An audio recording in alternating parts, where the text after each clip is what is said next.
سیدنا حسین رضی اللہ عنہ کا سارا بدن زخموں سے چور اور لہو لہان ہے، حملے پر حملے ہو رہے ہیں، پھر بھی آپ تنہا ساری فوج سے لڑ رہے ہیں۔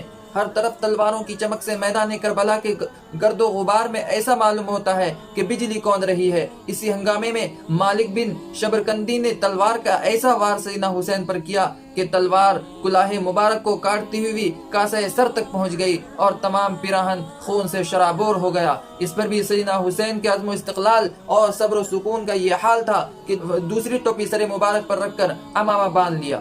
اب شمر نے یہ کیا کہ سوار فوج کو جو آگے تھے پیچھے کر دیا، پیادہ فوج کو جو پیچھے تھی آگے کر دیا، اور حکم دیا کہ خستہ تن سیدنا حسین پر تیروں کی بارش کر دیں۔ اب سیدنا حسین پر ہر طرف سے تیروں کی بارش ہو رہی تھی۔ شمر نے پھر بھی یہ محسوس کیا کہ سیدنا حسین کو شہید کرنے میں لوگ تذبذب کا شکار ہیں اور معصیت کے اس پہاڑ کو ایک دوسرے پر ٹال رہے ہیں، تو اس نے غیرت دلائی اور للکارا کہ دیکھتے کیا ہو، حسین کو قتل کر دو۔ اب شامی چاروں طرف سے سیدنا حسین پر ٹوٹ پڑے۔ ایک شخص ایسا تیر مارتا ہے کہ تیر گردن پر آ کر بیٹھ جاتا ہے۔ سیدنا حسین نے اس کو گردن سے نکال کر پھینک دیا کہ اچانک زرع بن شریک تمیمی نے بائیں ہاتھ پر تلوار کا وار کیا اور اسے سیدنا حسین کے بائیں ہاتھ کی ہتھیلی کٹ گئی، اور ایک دوسرے شخص نے مونجھے پر تلوار سے وار کیا۔ اس نے حضرت سیدنا حسین رضی اللہ عنہ کو بالکل نڈھال کر دیا۔ اب تاب مقاومت باقی نہ رہی، مقابلے کی طاقت باقی نہ رہی، بلکہ کھڑے ہونے کی طاقت بھی باقی نہ رہی۔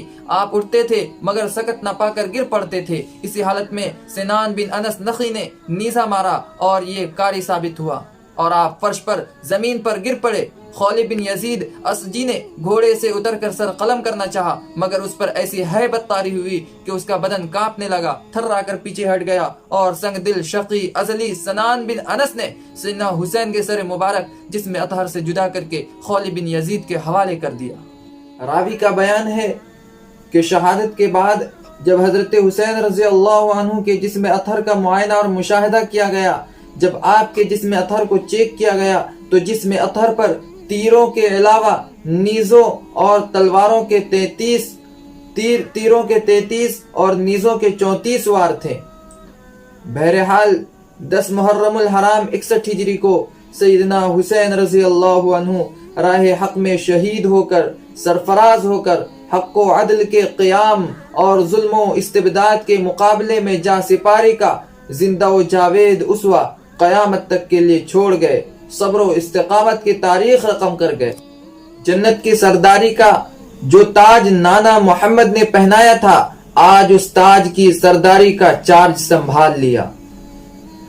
جفاکار ظالم بدبخت مستحقین جہنم شامی فوجوں نے سیدنا حسین رضی اللہ عنہ کی شہادت کے بعد جو کچھ کیا وہ اس سے بھی بدتر تھا جو کسی شیطان کے لیے سوچا جا سکتا تھا۔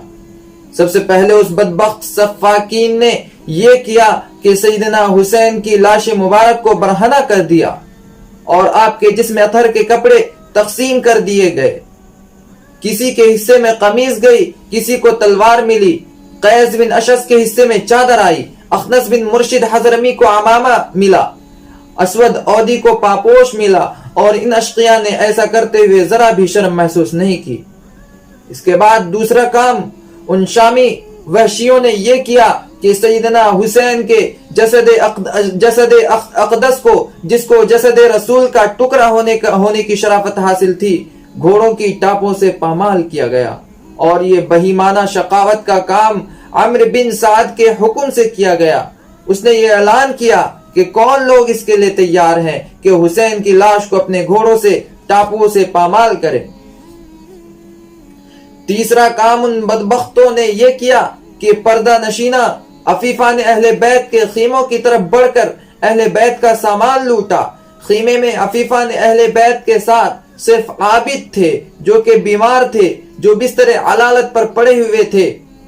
ان بدبختوں نے اس ٹمٹماتے ہوئے چراغ ہدایت کو بھی بجھا دینا چاہا، مگر کچھ لوگ بیچ میں حائل ہو گئے اور روک دیا۔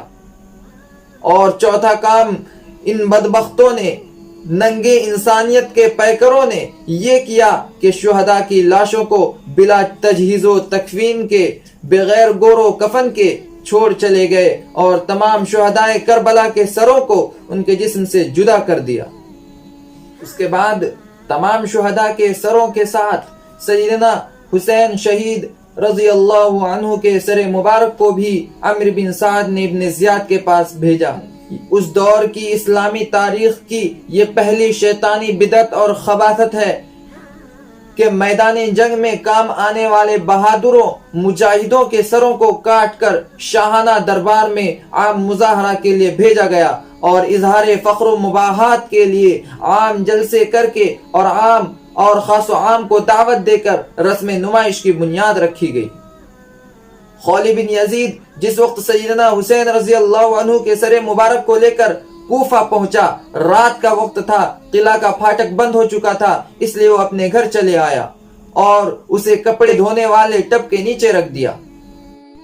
صبح ہوئی تو خولی سیدنا حسین شہید رضی اللہ عنہ کے سر کو لے کر ابن زیاد کے پاس آیا۔ ابن زیاد نے قلعے کے اندر ایک عام دربار کیا جس میں ہر خاص و عام کو شرکت کی دعوت تھی۔ پھر اس نے سیدنا حسین شہید کے سر مبارک کو منگوا کر اپنے سامنے رکھوایا اور بھرے دربار میں یہ شقی ازلی بدبخت بدطینت اپنی چھڑی سے سیدنا حسین شہید رضی اللہ عنہ کے لب اور دندان مبارک کو چھیڑنے لگا۔ صحابی رسول حضرت زید بن ارقم رضی اللہ عنہ بھی وہیں موجود تھے۔ اس گستاخی کو دیکھ کر بےتاب ہو گئے اور یارہ ضبط نہ رہا، فرمانے لگے، اعلی القصیب، او کمبخت اپنی چھڑی ہٹا لے، فواللہ الذی لا الہ غیرہ لقد رأیت شفتي رسول اللہ صلی اللہ علیہ وسلم علی ہاتین الشفتین یقبلہما، کہ خدائے واحد کی قسم میں نے اپنی آنکھوں سے دیکھا ہے کہ رسول اللہ صلی اللہ علیہ وسلم ان دانتوں اور لبوں کا بوسہ لیتے تھے۔ یہ فرما کر بے اختیار رونے لگے۔ ابن زیاد نے کہا کہ اگر تو بوڑھا نہ ہوتا تو میں تیری گردن اڑا دیتا۔